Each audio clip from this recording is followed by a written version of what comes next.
Zeke was all smiles talking about Dak Prescott's baby, MJ. He's really been all smiles throughout camp. He's just excited to be back with Dak, back with the rest of his teammates in Dallas, but he knows he has some competition following pretty close behind him. So without giving away any schemes, Micah said to expect to see him playing in more positions than ever before. He even joked about some packages will look like he's playing and dropping back to be a safety. So, George, I ask you, how do you think Micah is going to be used under Mike Zimmer? That's exactly right, Bill. Those are the two players I'm going to be keeping an eye on the whole game, because Roy Harmon, although she's the pick and roll player for Texas and she can shoot from mid-range, she's really known for her defense. She says when she goes out on the court, Bill, she's looking for the best player on the other team, which of course, when you're talking about offense, that's going to be Haley Van Lith Monday night. Now I have to ask, the number change. Yep. Some of your teammates take that very seriously. It's conversations that we have. So I got to ask you, why the change, and how much is this number one mean on your chest here? Honestly, Atlanta, Philly, Houston, what can you take from this game and add it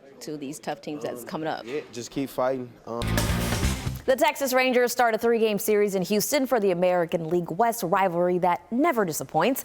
Unlike the Astros, the 46 and 48 Rangers are in a desperate need of a series win before that All-Star break. What's not to love about the Mavs' #1 overall pick, Cooper Flagg? He's an 18-year-old, 6'9" superstar in the making who's ready to come to Dallas and join a group of veteran players who might have one of the best front courts in the league come next season. Flagg also not afraid to show how he feels. Since I got time, let's take a listen. Who's also looking to get back to their winning ways? The Dallas Cowboys, before the team broke off for their summer break to enjoy some time away from the facility. Dak Prescott didn't hold back about how he feels going into year 10.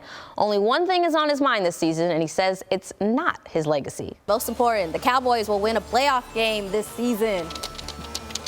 Don't get it wrong. I'm going to say yes, but is that the goal? Is that the goal? This is my first season. Don't put it on me. It's 28 years. That's what I'm saying. This is your first season, 28 years. Winning the playoff game means nothing to this team. it's the shoes, baby. It's got to be these shoes right here. It's the lucky shoes, the winning shoes.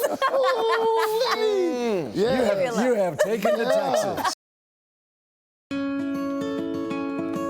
You would never know that she had her heart stopped for 5 hours. It's 3 weeks ago.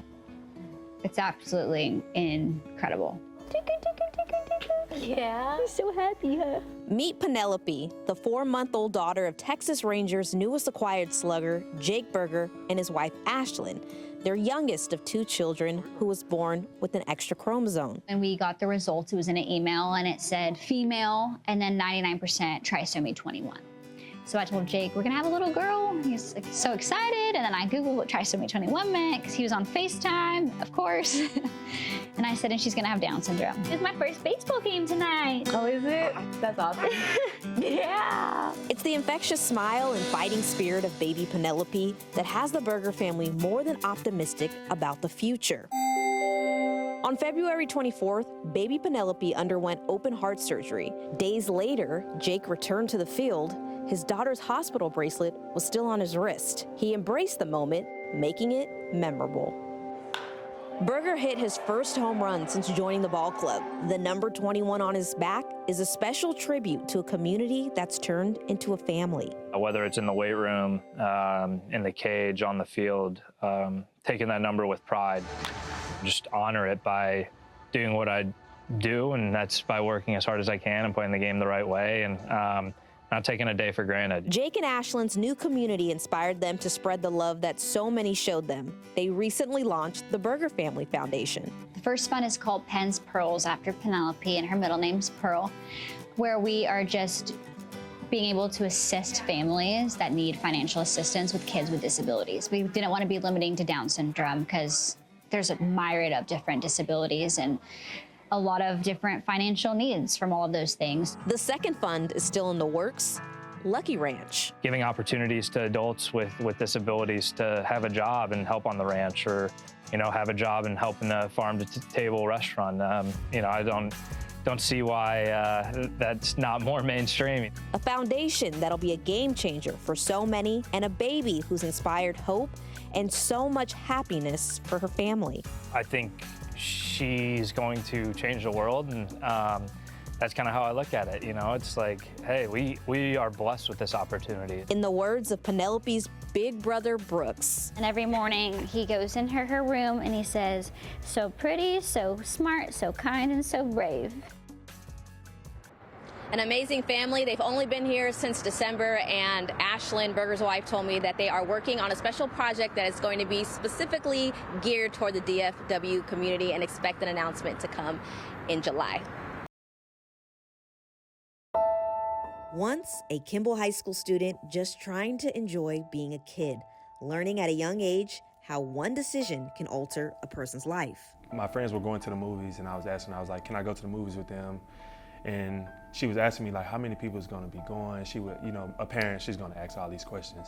As Cowboys linebacker Buddy Johnson reflects, he's thankful that his mother told him no, wanting him to focus on his new chapter at Texas A&M that would begin the next day.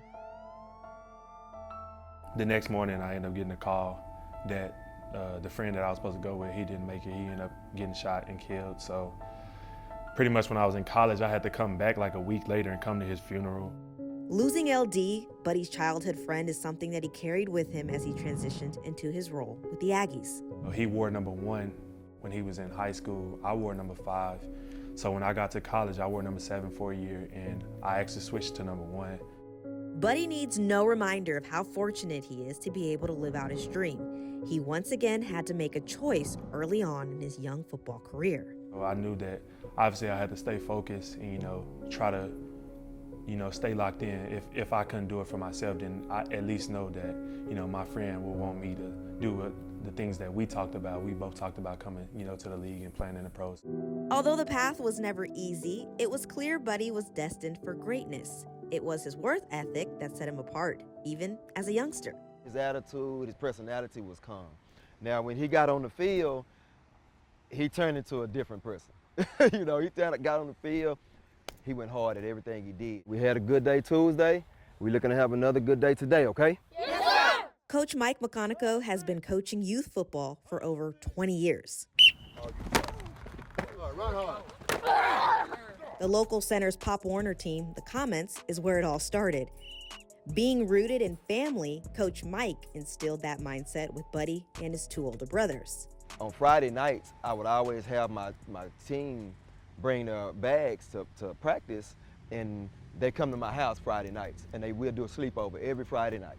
And that would help them like bond with each other and get closer to each other. And we actually had better teams that way. First off, you hold that ball high and tight. Playing for the center runs deeper than learning just fundamentals of the game. I think the center for me is actually where I started to develop into who I am, because I can't name a position I didn't play, like when I was playing for the Comets, the Cedar Crest Comets. So I started out playing center, like hiking the ball at center, and I wore number 50. From the center to quarterback to tight end, Buddy found his true calling as a linebacker.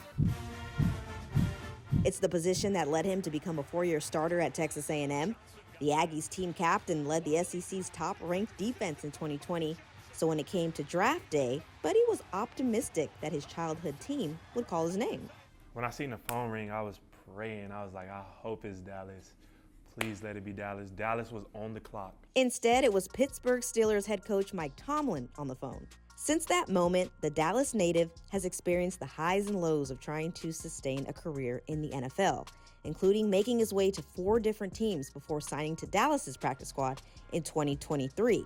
But this season is a bit special for the Kimball alum. Like, making a 53-man roster is one thing, but I think making a 53-man roster for your hometown team is a way bigger deal, you know, for me, because my family, like, my mom used to cook on Sundays, and like we're all like watching the Cowboys, or we all like watching the Mavericks. Like, it's like a big deal for my family. Reporting in Frisco, Briana Aldridge, CBS Sports Texas.